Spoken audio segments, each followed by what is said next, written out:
വിവിധ ആവശ്യങ്ങൾ ഉന്നയിച്ച് സ്റ്റേറ്റ് സർവീസ് പെൻഷനേഴ്സ് അസോസിയേഷൻ നേതൃത്വത്തിൽ കളക്ടറേറ്റ് പടിക്കൽ പ്രകടനവും ധർണയും നടത്തി. സംസ്ഥാന വ്യാപകമായി സംഘടിപ്പിച്ച സമരത്തിന്റെ ഭാഗമായിട്ടായിരുന്നു പരിപാടി. ഒരു മാസത്തെ പെൻഷൻ തുക ഉത്സവ ബത്തയെ അനുവദിക്കുക, സൗജന്യ ചികിത്സാ പദ്ധതി നടപ്പാക്കുക, പങ്കാളിത്ത പെൻഷൻ പദ്ധതി ഉപേക്ഷിക്കുക, കേന്ദ്ര നിരക്കിൽ പെൻഷൻ പരിഷ്കരിക്കുക തുടങ്ങിയ ആവശ്യങ്ങൾ ഉന്നയിച്ചായിരുന്നു സമരം.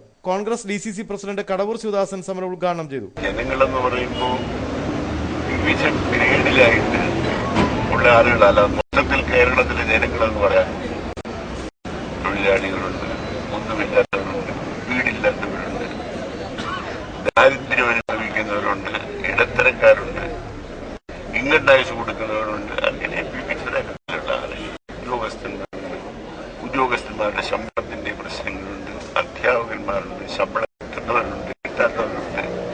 ഇവരുടെ എല്ലാം വിവിധങ്ങളായ പ്രശ്നങ്ങൾ പരിഹരിക്കുമെന്ന് ഈ സർക്കാർ പറഞ്ഞതാണ്. President N. Alexander, secretary P. Gopalakrishnan Nair, അയ്യത്തിൽ തങ്കപ്പൻ എന്നിവർ നേതൃത്വം നൽകി. പ്രകടനമായിട്ടാണ് പ്രവർത്തകർ സമരത്തിനെത്തിയത്. ന്യൂസ് ബ്യൂറോ, കൊല്ലം.